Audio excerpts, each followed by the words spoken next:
Hello, welcome back. This is part 3 on tequila and agave spirits. I'm Chef Marcus Guiliano from Aroma Time Bistro in Ellenville. Been here since 2003. We have a great stock bar with a bunch of independent spirits. We like to say real food, great bar.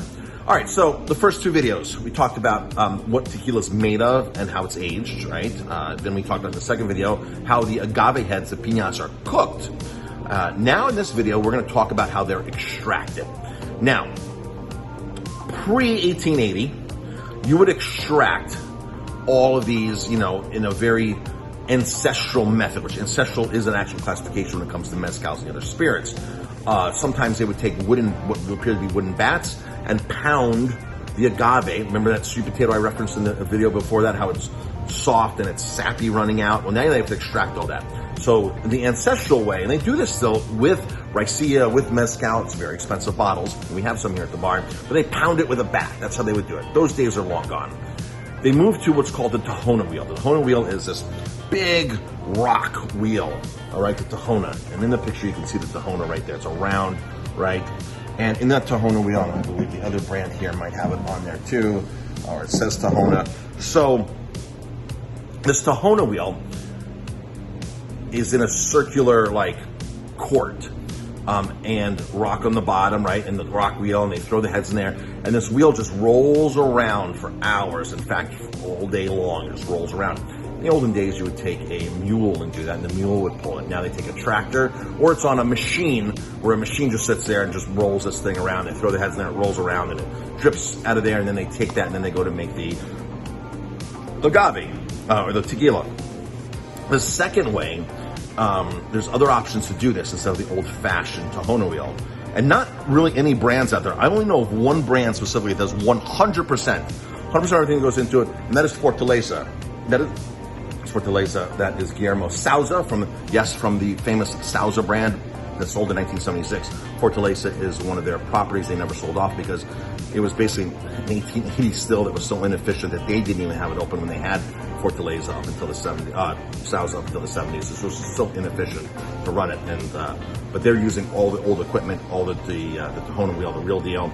Other ones say Tahona, but from what I understand, they mix it between Tahona and shredder or roller. So the shredder or roller mills, these are machines that feed the agave, these cooked agave heads, into a shredder or into a roller and press and do it much more faster and mechanically, where it's just based on autopilot. So these types of machines will do it at a much quicker pace.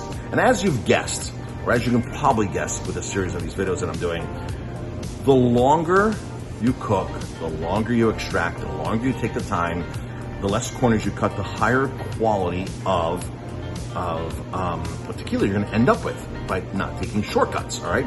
And this is why they allow 1% additives into these tequilas, because they're going to round out this harshness. And yes, they could be putting sugar and other things in it just to round out these harsh flavors in some of these tequilas. And again, remember, tequila should be not in a shot glass these days. The new tequilas, the new tequila drinkers and the new tequilas, the qualities are going into a nice snifter glass, a port glass, a sherry glass, a cordial glass, something like this, where you can really enjoy the aromas of truly good tequilas. But there's still a lot of very bad tequilas out there, a lot of very bad tequilas.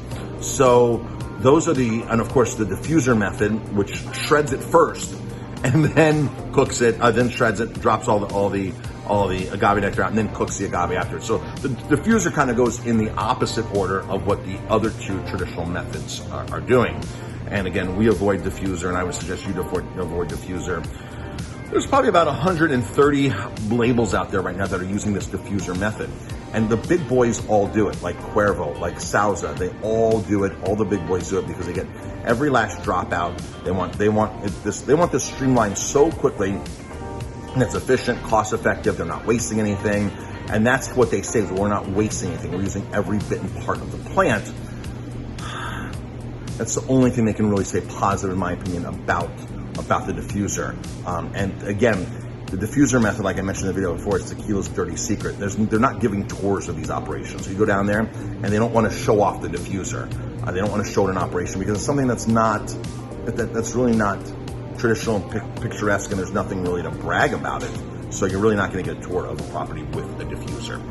Most distilleries will have the oven and the clav side by side in there because, again, they're mixing it back and forth. They might, take half baked tequila, half steamed tequila, agaves, and mix them together and make like that just to bump up production. So some of them actually do that. They mix it, and it's really hard to find out, really what they're doing because they post pictures on their website of a Tahona wheel, but yet at the distillery, they have the steamers, and they're kind of using both.